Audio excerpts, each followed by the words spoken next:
I'm Winifred, 27, and until last year I thought my mother and I had a complicated but loving relationship. We had our differences, but I never imagined she would disown me when I needed her most. One sentence at a hospital changed everything about how I saw myself, my family, and my place in the world. Let me tell you how I went from devastated to stronger than ever. Before I begin, where are you watching from today? Hit like and subscribe to join me on this healing journey. Growing up in a middle-class suburb outside Boston, I learned early that my mother Laura had very specific expectations. Our two-story colonial, with its perfectly manicured lawn, was the physical manifestation of the image she wanted to project to the world. Everything had to be just so, including her only daughter. Winifred, sit up straight. First impressions matter, she would say, adjusting my posture at the dinner table when I was only 6. My father James was different, kind, understanding, but ultimately passive when it came to my mother's controlling tendencies. He would give me sympathetic looks across the table, but rarely contradicted her directly. "Your mother just wants what's best for you," he would whisper when he tucked me in at night after particularly difficult days. Then there was my younger brother Noah. 3 years younger than me, he somehow escaped the intense scrutiny I faced. His messy room was just boys being boys, while mine had to be spotless. His B in math was trying his best, while my A- in English meant I wasn't applying myself. "Why can't you be more like your brother?" became a recurring theme throughout my teenage years, despite the fact that I was a straight-A student involved in debate club, student government, and volunteering at the local animal shelter. What my mother never understood was my passion for photography. It started when I was 12 and my father gave me an old film camera he found at a garage sale. "Don't waste your time with that hobby," my mother scoffed when she saw me taking pictures in our backyard. "Focus on activities that will get you into a good college." But in those moments behind the lens, I found freedom. The world looked different through the viewfinder. More beautiful, more meaningful, full of stories waiting to be told. I would sneak out early on weekend mornings to capture the sunrise over the nearby pond or the faces of strangers at the farmer's market. Throughout high school, I maintained the perfect student facade my mother demanded while secretly developing my photography skills. I created a small darkroom in our basement storage area, converting it back to normal before my mother came home from work. My father knew but kept my secret, occasionally slipping me money for film and chemicals. When college acceptance letters arrived, I had my pick of prestigious schools. My mother had her heart set on Yale, her alma mater, but I chose Northwestern for their exceptional arts program, though I told her it was for their journalism school. "At least it's a respectable career," she said with reluctant approval. College was my first taste of real independence, and I flourished. I double majored in art history and visual arts, worked on the university magazine, and built a portfolio that landed me an internship at a small but respected gallery in New York City the summer before my senior year. When I called home to share the news, my mother's response was predictable. "New York is dangerous and expensive. Wouldn't you prefer something in Boston I could call my friend at the museum?" I stood my ground for once. "This is what I want, Mom. It's a great opportunity." After graduation, despite my mother's tearful pleas to move back to Boston, I accepted a full-time position at the same New York gallery. I found a tiny apartment in Brooklyn with 2 roommates and began building a life that felt authentically mine.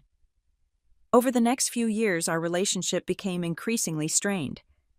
Phone calls home always ended with subtle digs about my temporary career, or questions about when I was going to get a real job or meet a suitable partner. Visits home for holidays were tension-filled marathons of criticism thinly veiled as concern. Still, we maintained contact. I called weekly, sent birthday and holiday gifts, and tried to focus on the positive moments we occasionally shared. I believed that deep down, beneath the criticism and control, my mother loved me and wanted me to be happy.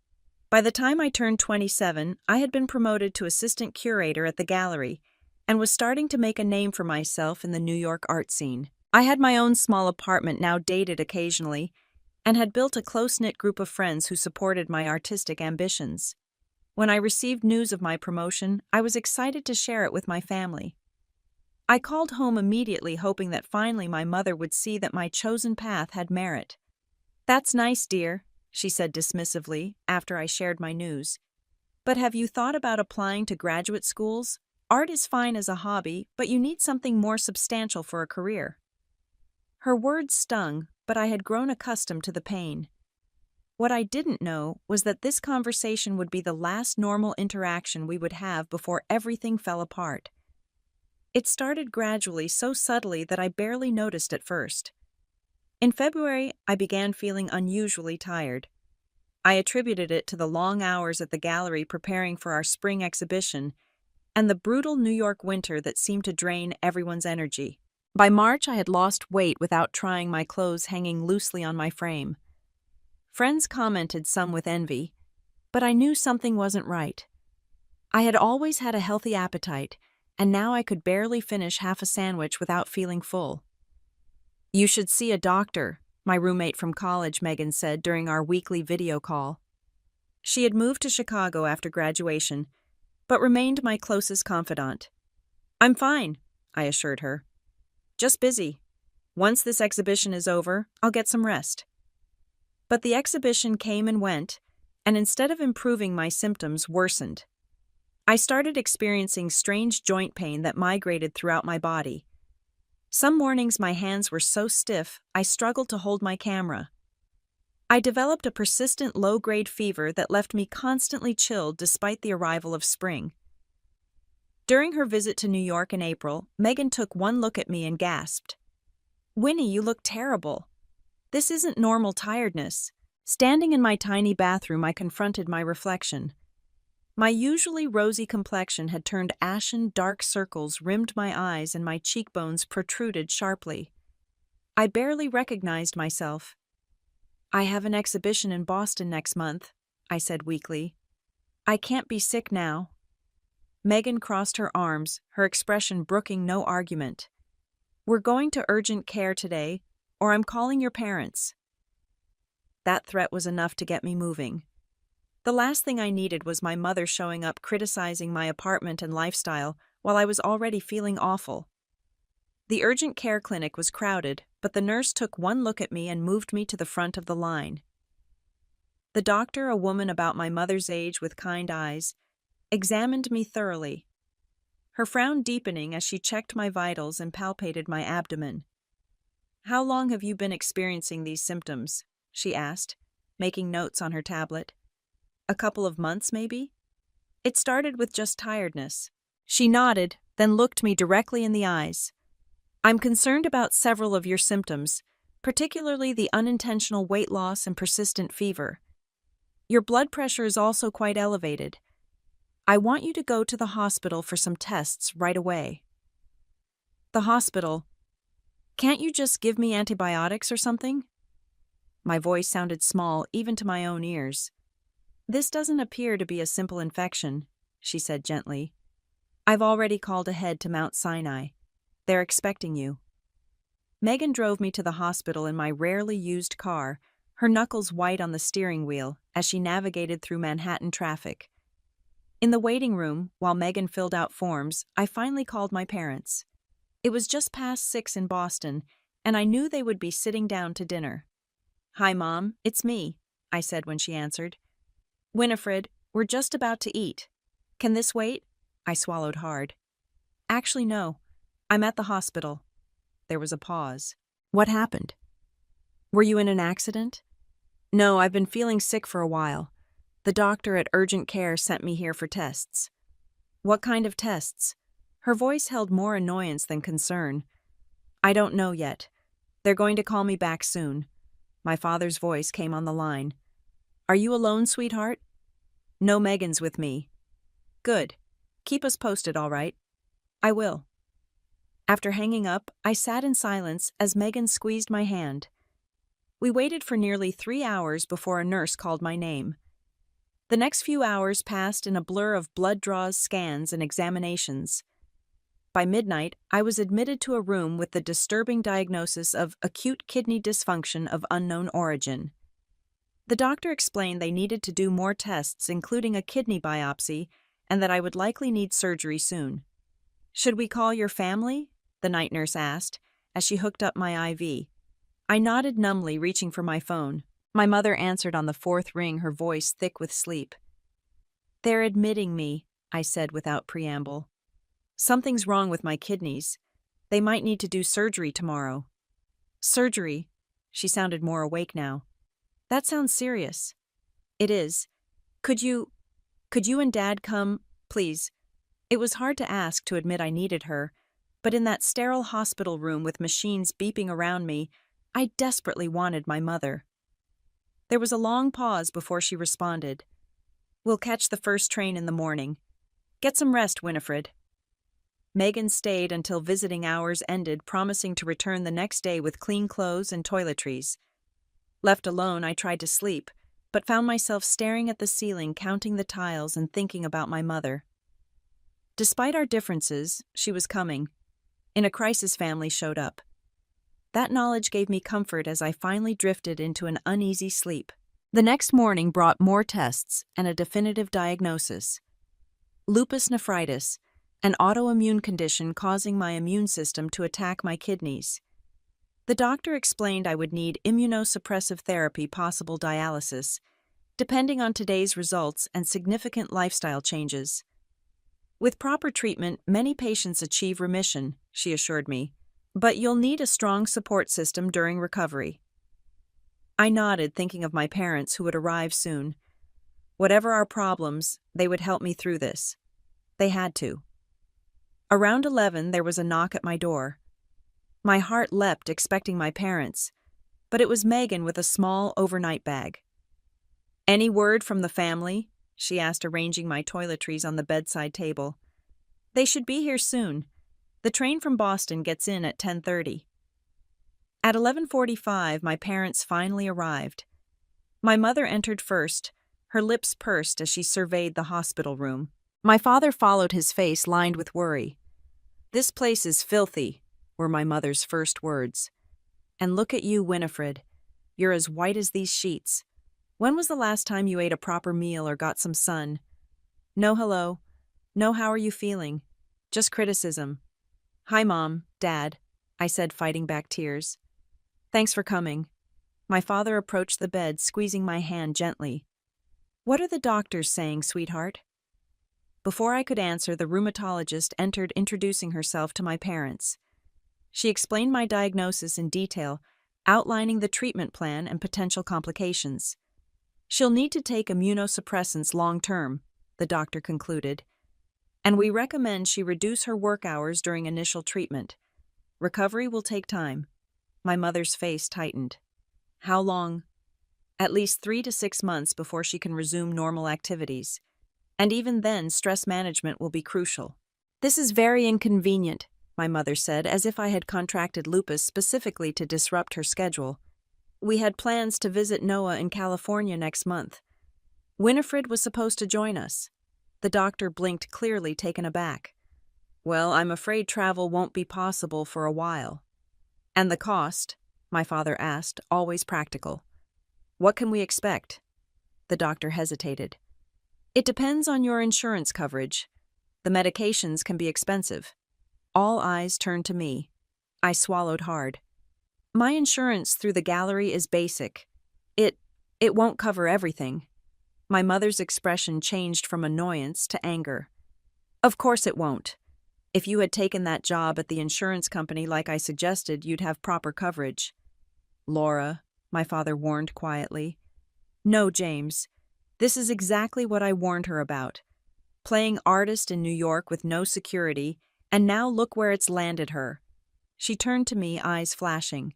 "How do you expect to pay for this?" The room suddenly felt very small. The doctor excused herself, promising to return later to discuss the surgery scheduled for the afternoon. "I have some savings," I said once we were alone. "And the gallery has been really supportive. They said my job is safe." "Savings?" My mother laughed bitterly. "From your art gallery salary, I doubt that will cover a fraction of these medical bills." "I'll figure it out," I said, trying to stay calm despite the rising tension. "I might need a little help at first, just until I can work full-time again." "A little help," my mother's voice rose. You want us to bail you out of yet another irresponsible life choice? First it was this ridiculous career, then that overpriced apartment, and now this. Laura, please, my father interjected. Winnie's sick. This isn't the time. When is the time, James? When she's completely ruined her life. When she's bankrupt from medical debt because she chose passion over practicality. Tears welled in my eyes.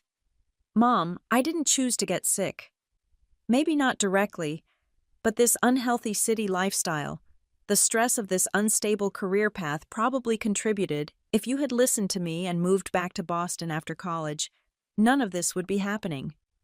That's not how autoimmune diseases work, I said, my voice trembling. The doctor said it's genetic and environmental factors, not because I work at a gallery. My mother stood pacing the small room. I've had enough of your excuses, Winifred.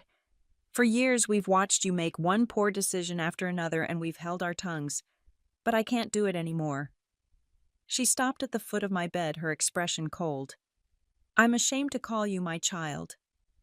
The words hung in the air like a physical presence. I couldn't breathe, couldn't speak, couldn't process that my own mother had just said those words to me as I lay in a hospital bed. You've always been selfish, always chosen your wants over our wishes for you.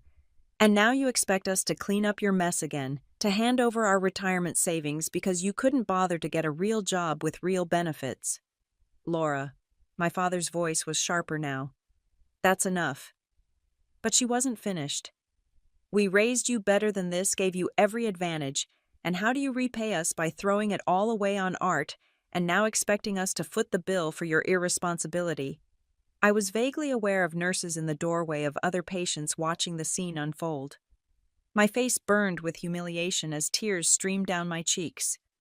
Mom, please, I whispered. I'm scared. For a moment something flickered in her eyes, perhaps recognition of what she was doing or maybe just awareness of our audience. But it passed quickly. You should be scared, she said coldly. Actions have consequences, Winifred. It's time you learned that. She grabbed her purse from the chair. James, we're leaving. My father stood frozen, looking between my mother and me. His face was a mask of conflicted emotions. Dad, I pleaded softly. I'll talk to her, he muttered. She's just upset. You know how she gets. James, my mother called from the hallway. He squeezed my hand once more. I'm sorry, sweetheart. I'll call you later. Then he was gone, following my mother as he always did, leaving me alone with her cruel words echoing in my ears. A nurse entered cautiously after they left. Are you okay, honey? Can I get you anything? I shook my head, unable to speak through my tears. How could I explain that my mother had just disowned me at the moment I needed her most? That the person who was supposed to love me unconditionally had just made it explicitly conditional? The nurse adjusted my pillows and quietly closed the door, giving me privacy to fall apart. After my parents left, I curled into myself, sobs racking my body despite the pain it caused. The beeping of the heart monitor accelerated, bringing a different nurse rushing in. Your vitals are spiking, she said with concern. I need you to try to calm down. But how could I calm down when my world had just imploded? My own mother had declared herself ashamed of me, had essentially cut me off when I was at my most vulnerable. The doctor returned an hour later, frowning at my chart. We need to postpone your surgery, she explained gently. Your blood pressure is too elevated, and your stress levels are concerning. What happened?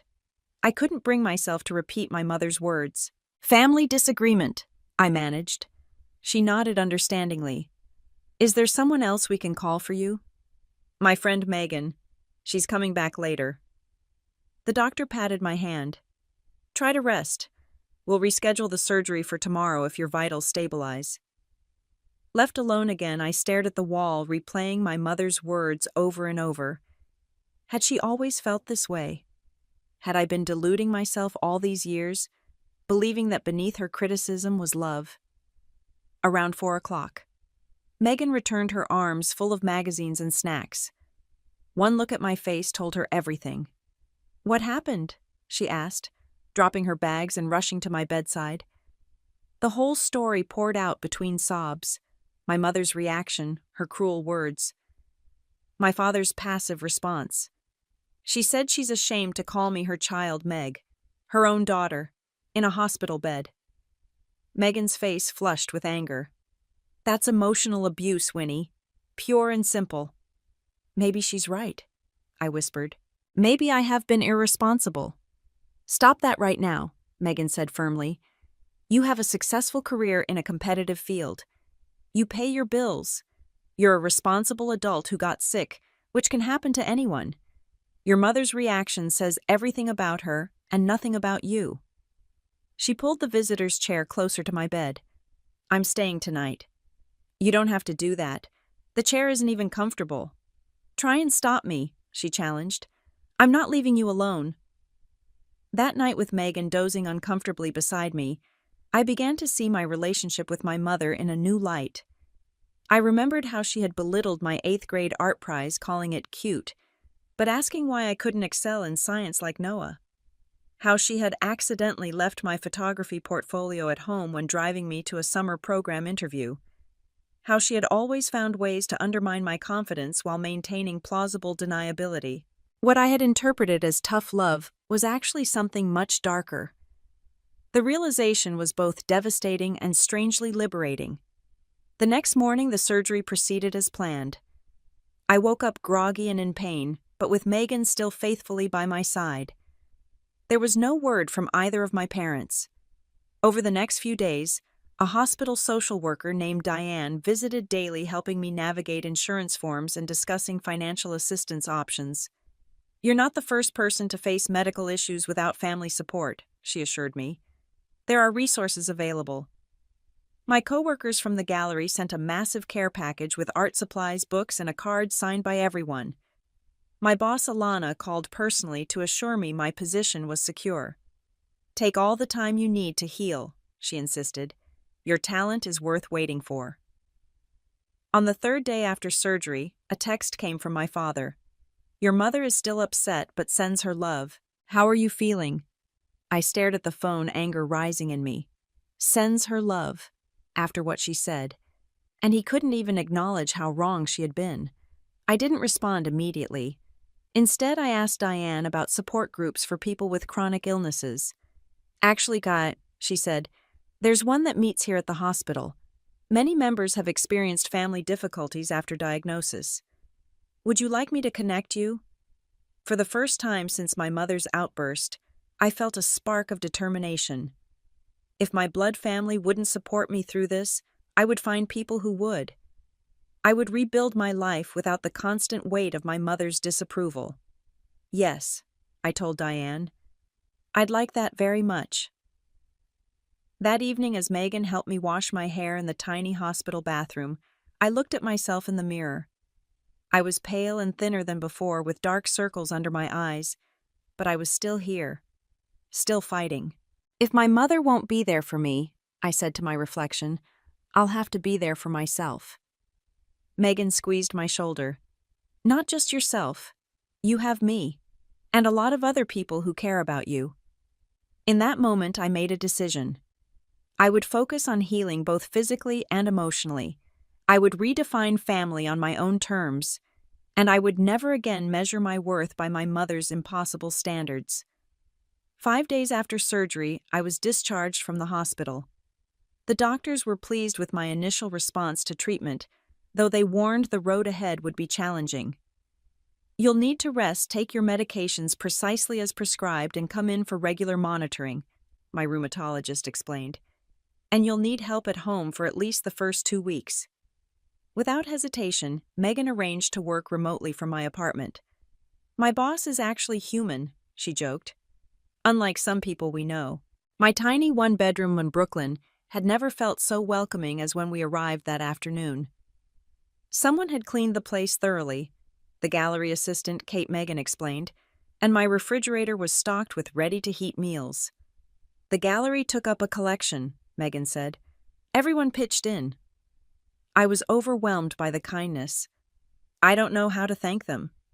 Just focus on getting better, Megan replied, helping me settle on the couch. That's all anyone wants.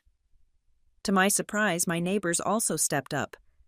Mrs. Abramson from across the hall, whom I'd barely spoken to beyond polite hellos, appeared that evening with homemade chicken soup. "My sister has lupus," she explained.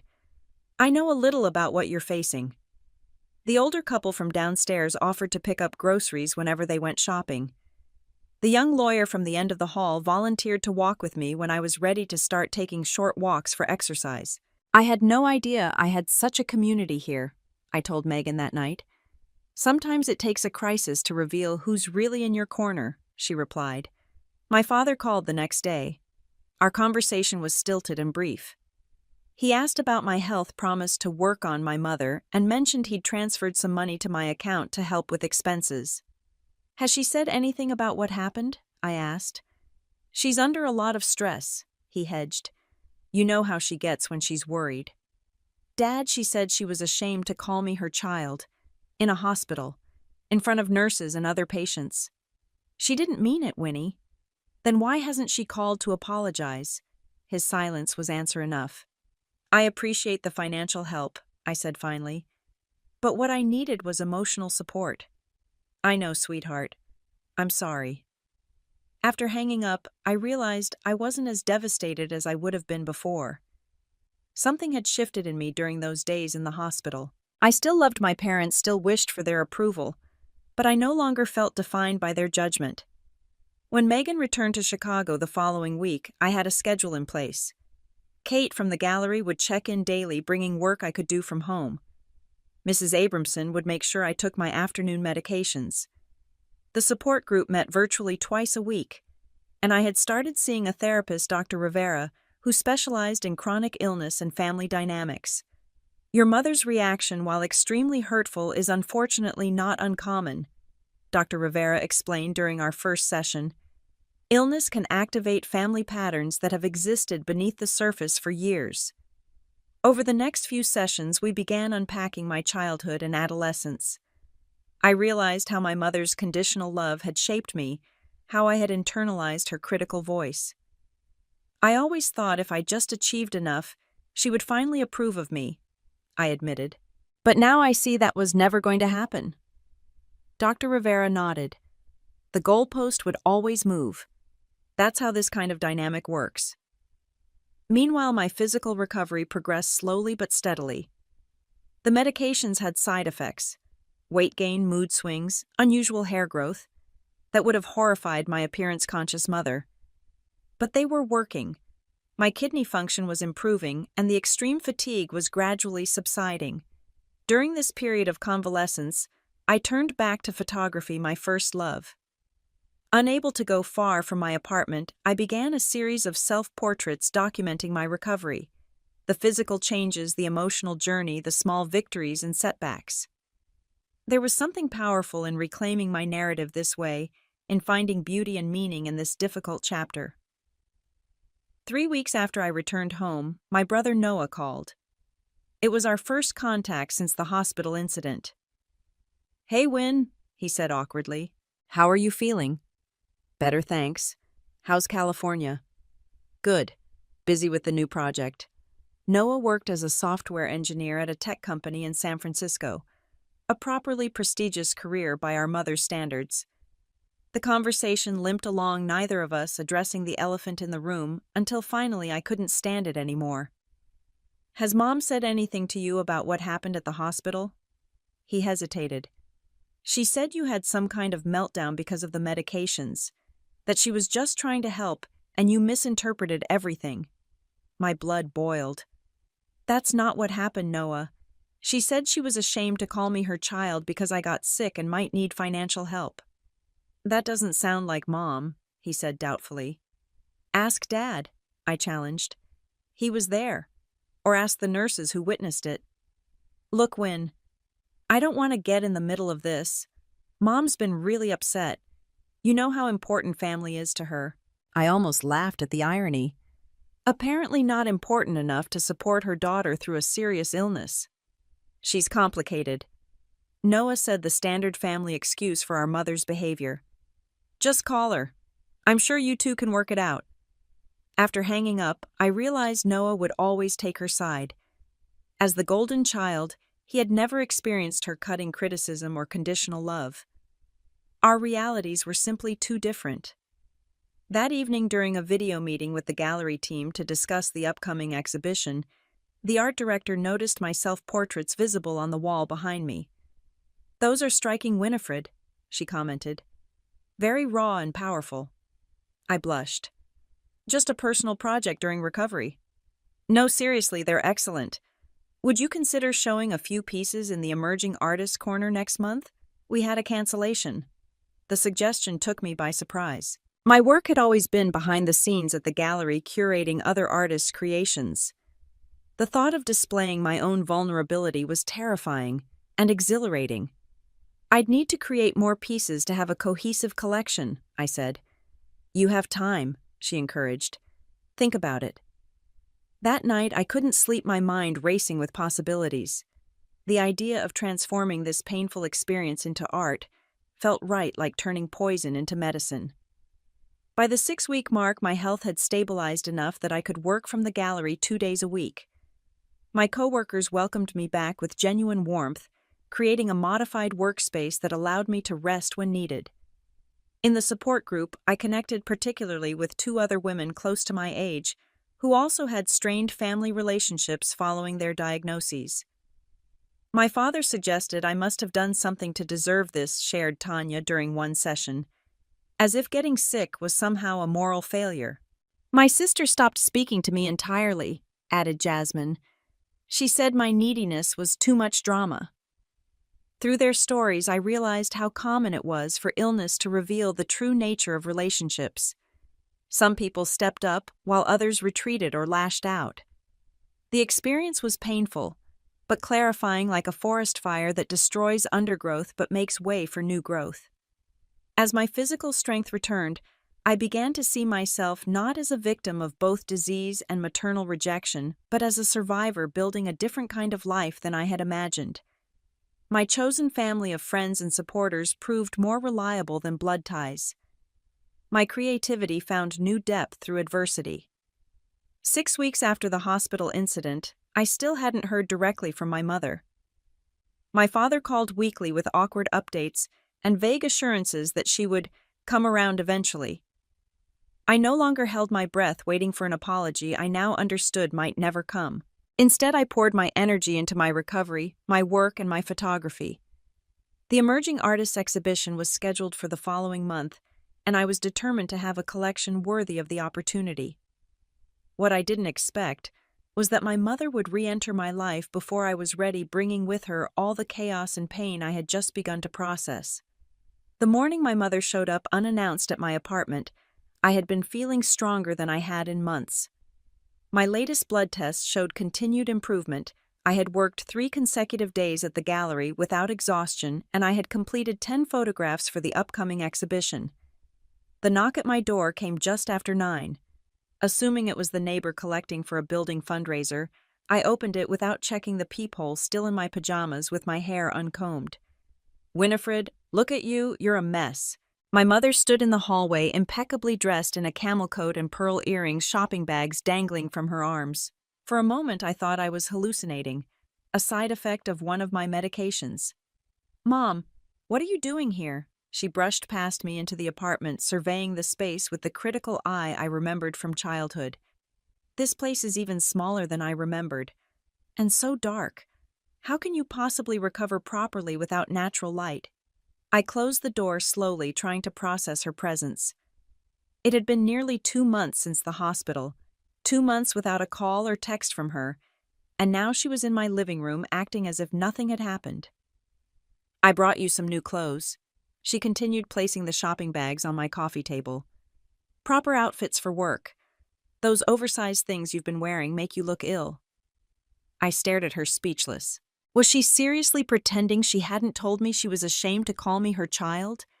That she hadn't abandoned me during the scariest experience of my life? "Would you like some tea?" I asked, finally buying time to collect my thoughts. "Earl Grey if you have it," she replied, removing her coat. "No sugar." In the kitchen, I gripped the counter, breathing deeply as Dr. Rivera had taught me. This was not how I had imagined our eventual confrontation. I had pictured myself composed, articulate, standing my ground. Instead, I was in rumpled pajamas, caught completely off guard. The kettle whistled, jolting me back to the present. I prepared 2 cups of tea and returned to the living room where my mother was examining one of my medication bottles. "These are very strong immunosuppressants," she commented. "Are you sure they're necessary? Your Aunt Judith cured her arthritis with a special diet." "Lupus nephritis isn't arthritis, Mom," I said, handing her the tea. "And yes, they're necessary to prevent my immune system from destroying my kidneys." She sipped her tea, grimacing slightly. "Well, you look much better than you did at the hospital. Though you could use a haircut and some color in your cheeks." I set my teacup down deliberately, a sudden clarity washing over me. Nothing had changed. She hadn't had some epiphany about her behavior or come to make amends. She was the same controlling, critical mother she had always been, and I was falling right back into our old pattern. But I was not the same daughter. The past 2 months had changed me in ways that went beyond physical health. I stood up, straightening my shoulders. "Mom, we need to talk about what happened at the hospital." Her expression shuddered immediately. "I don't see what good it does to dwell on unpleasantness. I'm here now, aren't I?" "Yes, 2 months later with no call, no text, no acknowledgement of what you said. You know how I feel about hospitals. I was upset. You said you were ashamed to call me your child." She waved a dismissive hand. "People say things they don't mean when they're stressed. You were being unreasonable about the financial situation." I had just been diagnosed with a serious autoimmune disease. I was scared and needed my mother's support, not her judgment. "Support doesn't mean enabling irresponsibility," she countered. "Someone had to be realistic about the situation." I took a deep breath. "Mom, I needed my mother and you abandoned me." Her face flushed. "I did no such thing. I'm here now, aren't I? Bringing you things, checking on you." 2 months later without so much as an apology. Apology. She looked genuinely confused. "For what?" "For caring about your future when you clearly don't." In that moment, I saw with perfect clarity what Dr. Rivera had been helping me understand. My mother was constitutionally incapable of admitting she was wrong. Her self-image as the perfect mother couldn't accommodate the reality of her emotional abuse. "This isn't just about the hospital," I said quietly. "It's about a lifetime of conditional love, of never being good enough unless I followed your exact blueprint for my life, of criticism disguised as concern." "How dare you?" she said, her voice low and dangerous. "After everything your father and I have done for you, the sacrifices we made to give you every advantage." "I'm grateful for those advantages," I replied, surprised by my own calmness. "But love shouldn't come with conditions. Support shouldn't be withdrawn the moment I make choices you disagree with. So this is how you repay us, with accusations and ingratitude." "This isn't about payment or gratitude. It's about building a healthy relationship moving forward. If you want to be part of my life, things need to change." She stood abruptly. "I don't recognize you anymore, Winifred. This illness has changed you." "You're right," I agreed. "But not in the way you think. It's shown me what real support looks like from friends and colleagues, and even strangers. It's helped me see that I deserve better than what our relationship has been." "What exactly are you saying?" Her voice was icy. "I'm saying I love you, Mom. You'll always be my mother. But I need boundaries. I need acknowledgement of how your words and actions have hurt me. I need respect for my choices and my life." "Boundaries." She practically spat the word. "That's therapist talk. I knew you should never have started seeing that woman." Dr. Rivera has helped me understand a lot about our family dynamics." "Oh, I'm sure she has," my mother said sarcastically. "Turning you against your own family who only want what's best for you." "That's exactly what I'm talking about," I said, gesturing between us. "This pattern. You can't hear any perspective that doesn't match your own without assuming malicious intent." She grabbed her coat. "I didn't come here to be psychoanalyzed by my own daughter. I came to help, but clearly you don't want my help. What I want is a mother who can say she's sorry when she hurts me. who can see me as a separate person with valid choices, even when they differ from what she would choose, who loves me unconditionally. That's childish fantasy, she said dismissively. Real life doesn't work that way. Families have expectations of each other. I nodded, resignation settling over me. Then we have different definitions of family. If that's how you feel, perhaps it's best if I go. Don't expect your father and I to bail you out when those hospital bills come due. I've already worked out a payment plan with the hospital, I said. And I have short-term disability insurance through the gallery. I'll be okay. This seemed to genuinely surprise her. Well, she said flustered, Noah will be disappointed you won't be at his engagement dinner next month.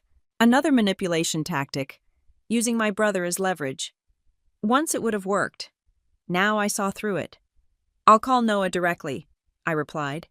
Our relationship is separate from my relationship with you. She picked up her purse, leaving the shopping bags on the table. When you come to your senses and are ready to apologize for this disrespect, you know where to find us. I walked her to the door, a strange calm settling over me despite my racing heart. I love you, Mom, but I love myself too much to accept this treatment anymore. When you're ready to have an honest conversation about what happened and how we move forward, I'm here. Don't hold your breath, she snapped, stepping into the hallway. I won't, I said softly and closed the door. My hands were shaking so badly, I could barely make it to the couch before my legs gave out. I had done it. Stood up to my mother, set boundaries, spoken my truth. Part of me wanted to call her back to apologize and smooth things over as I always had before. But a stronger part knew this confrontation had been necessary and long overdue. I called Dr. Rivera, who made time for an emergency session that afternoon. What you did was incredibly brave, she said after I recounted the confrontation. Setting boundaries with parents is one of the hardest things we do as adults, especially with someone as dominant as your mother. I feel terrible and liberated at the same time, I admitted. Is that normal? Completely normal. You're grieving the relationship you wished you had while claiming your independence. Both processes are painful but necessary. That evening I looked at the shopping bags my mother had left. Inside were expensive clothes and styles she had always tried to push on me. Conservative, conventional, nothing like the artistic, colorful pieces I actually wore. In the past, I might have kept them out of guilt or obligation. Now I repackaged them to donate to a women's shelter. As I worked, I felt something shift inside me. Grief mixed with a profound sense of freedom. For the first time in my life, I had stood my ground with my mother. The earth hadn't opened up to swallow me. The sky hadn't fallen. I had spoken my truth, and though the outcome wasn't reconciliation, I felt more whole than I had in years. 6 months passed after the confrontation with my mother. Autumn painted New York in crimson and gold, and my life had settled into a new normal. My health stabilized with ongoing treatment, though I still had good days and bad. I had returned to full-time work at the gallery with accommodations for my condition. Most importantly, I had found a peace I hadn't known was possible. The night of my photography exhibition opening arrived on a cool October evening. The gallery had transformed the emerging artist corner into an intimate space showcasing 15 of my photographs under the title Healing Visible.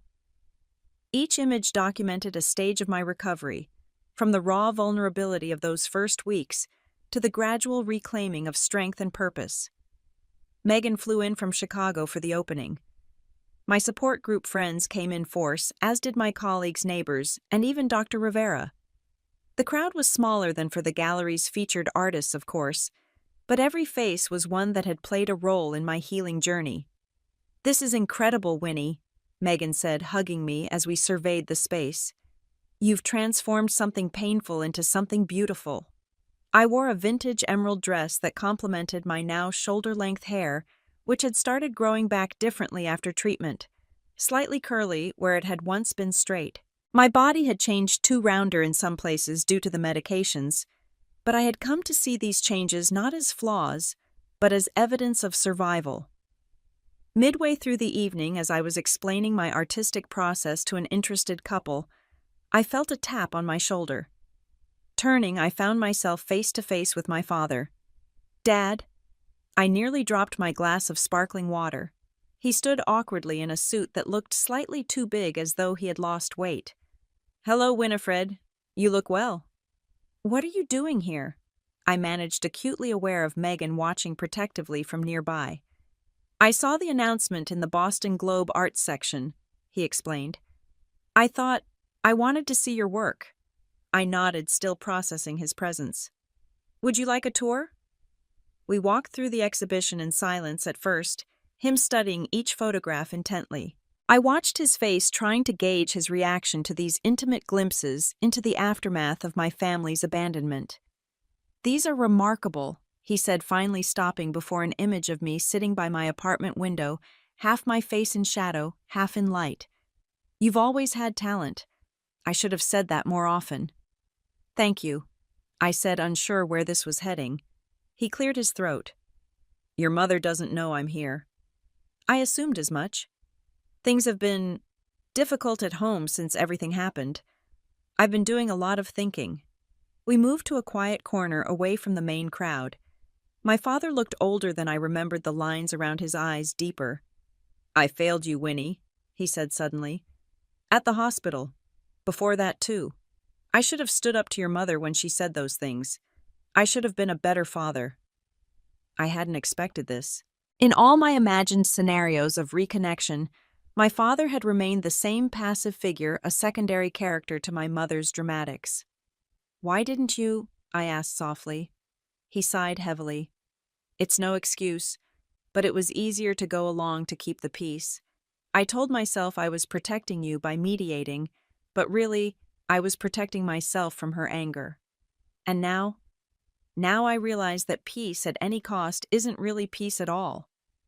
He hesitated. "I've started seeing someone too. A therapist, I mean. Trying to understand how we got here." I blinked back unexpected tears. That's good, Dad." "Your mother refuses to go. She still insists she did nothing wrong, that you're the one who needs to apologize." He shook his head. "But I know better now. What she said to you, how she's treated you all these years, it wasn't right." "No, it wasn't," I agreed, feeling a weight lift at this simple acknowledgement. "I can't change her, Winnie. I finally accepted that. But I can change how I respond. I can be honest about what I see and feel." He gestured to the photographs. "Like you've done here." We stood in silence for a moment, the gallery buzzing around us. "What happens now?" I asked eventually. "I'd like to try to rebuild our relationship if you're willing. Just us on new terms." I considered his words carefully. "I'd like that too, Dad. But I need to know you understand why what happened was so painful. And I need to know you won't try to pressure me into reconciling with Mom unless she acknowledges the harm she caused." "I understand," he said solemnly. "No pressure, no expectations. Just a father who misses his daughter and admires the strong woman she's become." He reached into his pocket and pulled out a small package. "I found this in the attic last month. I thought you might want it back."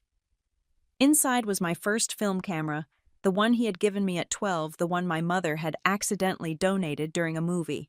"You kept it," I whispered, turning the familiar weight in my hands.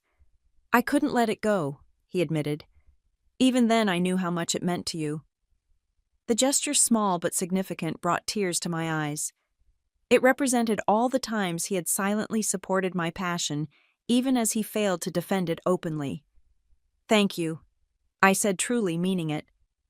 As the evening wound down, my father prepared to catch the last train back to Boston. "Your work is beautiful, Winifred. You found your voice." "It took losing everything to find it," I said. He nodded sadly. "I'm sorry it came to that." "I'm not," I realized as I said it. "I'm not sorry anymore. This journey, as painful as it was, led me here. And here is exactly where I'm supposed to be."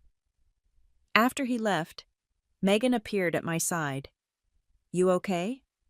"Actually, yes," I said, surprising myself. For the first time in my life, I think my father really saw me. Later that night, as the last guest departed and I surveyed the space that held my story and images, I reflected on the long, winding path that had brought me here. The illness that nearly took my kidneys had given me something invaluable: the clarity to see my worth beyond my mother's approval, the courage to set boundaries, and the wisdom to build a life filled with genuine love and support. A curator from a larger gallery had expressed interest in my work. A visitor had asked if I would consider speaking to a support group for young adults with chronic illnesses. And a quiet man who had spent an hour studying my photographs had left his number suggesting coffee to discuss a potential collaboration. My life was opening in unexpected directions, rich with possibilities I could never have imagined during those dark days in the hospital. As for my mother, there had been no reconciliation, no dramatic apology. I had stopped expecting one. Perhaps someday she would recognize what she had lost in refusing to accept me as I was. Perhaps not. Either way, I had found peace in knowing her limitations were not my fault, and her inability to love me unconditionally was her loss, not mine.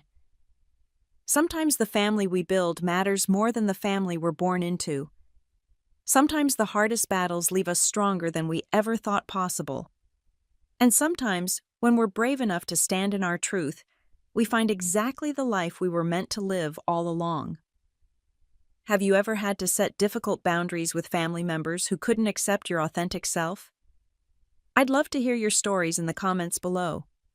If this resonated with you, please like and subscribe to join me for more stories of healing and growth. And remember, sometimes the most loving thing you can do, for others and yourself, is to stand firmly in your truth even when it's painful. Thank you for being part of my journey, and I wish you strength and courage on yours.